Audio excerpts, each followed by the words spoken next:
Por diversas vezes, nós subimos aqui a essa tribuna para fazer críticas à política de corte de gastos do governo Temer, por diversas vezes.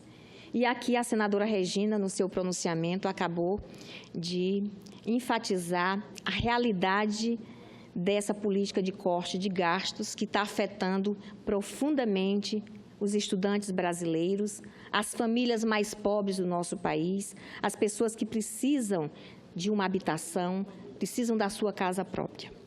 Eu e outros senadores alertamos para o risco de adoção de medidas restritivas de despesas, como é o caso da PEC 55, que é a atual emenda constitucional 95.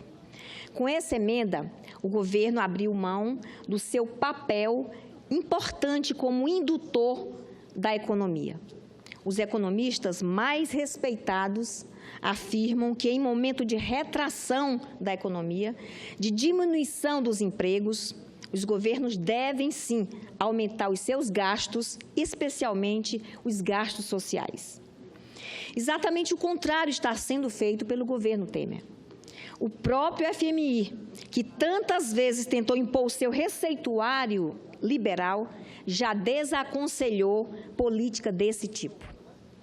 Artigo assinado por 3 economistas do fundo afirma que, em vez de gerar crescimento, algumas políticas neoliberais aumentam a desigualdade, colocando em risco uma expansão duradoura. Não se trata aqui de defender a gastança desenfreada. A gente sabe que é preciso ter limite, que tem que ter controle das despesas, planejamento. Absolutamente, a gente não quer que o Estado brasileiro gaste de forma desenfreada. Não é essa a situação. Não se trata disso, mas o Estado precisa cumprir o seu papel de protetor social dos mais pobres. Precisa cumprir o seu papel de redutor das desigualdades e de agente do crescimento econômico sustentável. Aliás, esse foi o programa econômico que venceu as eleições de 2014. Esse programa foi aprovado pelo povo brasileiro nas eleições de 2014. E enquanto não houver outra eleição que determine um programa diferente, essas são as linhas básicas que deveriam ser seguidas, porque foi aprovado pelo povo brasileiro. Assim é a democracia. Além do mais, está claro que exatamente quando os empregos faltam, quando as pessoas têm mais dificuldade, o Estado precisa se fazer presente, garantir atendimento em saúde, melhorando a formação educacional e profissional e todas as outras áreas. O Estado tem que estar presente, fortalecendo, garantindo as políticas de inclusão social. E são exatamente essas áreas que o governo tem desprezado. Não é por outra razão que a economia brasileira demora a dar sinais de recuperação. Infelizmente, esses efeitos negativos da política recessiva já são sentidos no meu querido estado de Roraima. De acordo com estudos da consultoria Tendências, assinado pelo economista Adriano Pitoli e noticiado pelo jornal O Globo, Roraima está entre os 12 estados cujas economias regrediram nos últimos 2 anos.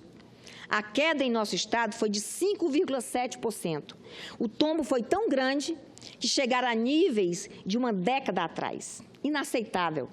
A lista dos estados que empobreceram traz também São Paulo, Rio de Janeiro, Espírito Santo, Minas Gerais, Rio Grande do Sul, Paraná, Amazonas, Rio Grande do Norte, Pernambuco, Sergipe, Bahia e Distrito Federal. Embora a recessão tenha efeitos fortes nessas regiões, seus efeitos são muito mais sentidos nos estados menos industrializados, como o meu estado de Roraima.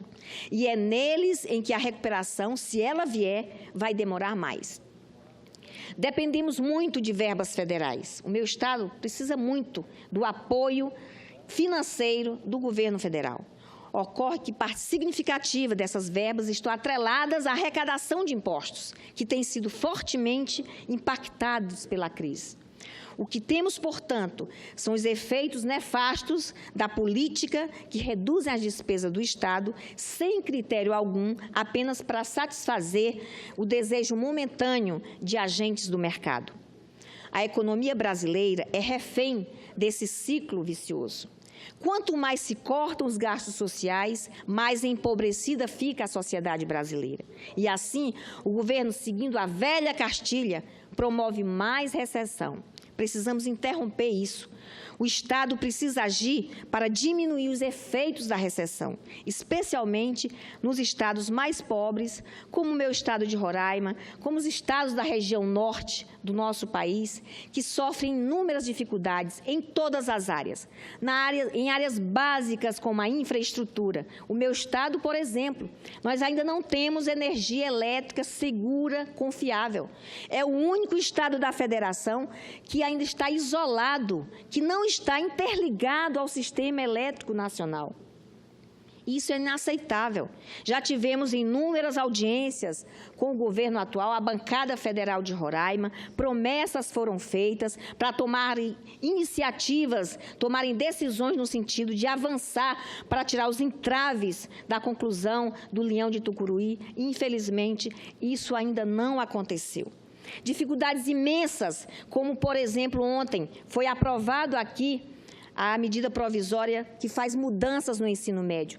Nós não somos contra as mudanças no ensino médio. Muitas mudanças precisariam ser feitas, mas nós contestamos e não aprovamos a forma autoritária como essas mudanças foram propostas, sem ouvir professores, sem ouvir especialistas, sem ouvir estudantes, sem ouvir a sociedade brasileira. Medidas que impõem despesas adicionais para os estados, porque são os estados que fazem o ensino médio em nosso país. Ora, se nós temos restrições orçamentárias na área de educação imposta pela Emenda Constitucional 95, como é que os estados vão ampliar a carga horária do ensino médio, tornar suas escolas de tempo integral, se os recursos para a educação serão reduzidos, serão diminuídos? O meu estado, por exemplo, 10 escolas foram credenciadas para que se ofereça ensino integral. E aí, o governo federal vai apoiar o governo do estado?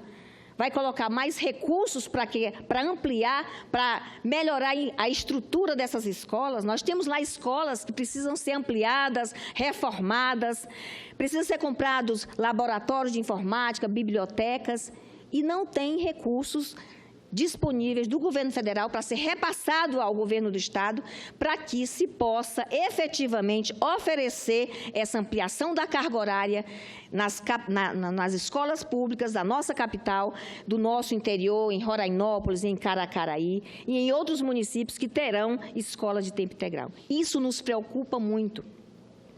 Isso nos preocupa muito. Por essa razão, a gente votou contra as reformas do ensino médio proposto pelo governo federal, porque nós identificamos falhas, dificuldades imensas para a implementação dessas medidas. Senhor presidente, muito obrigada. Muito importante a gente estar aqui nessa quinta-feira, nesse debate, falando das dificuldades dos nossos estados, falando das necessidades de melhoria da educação do nosso país, falando principalmente nas dificuldades da economia do nosso país, que reflete profundamente em nosso estado, em todos os nossos estados, e especialmente no meu estado de Roraima, que é um estado que depende ainda do repasse de recursos do governo federal. Muito obrigada, senhor presidente.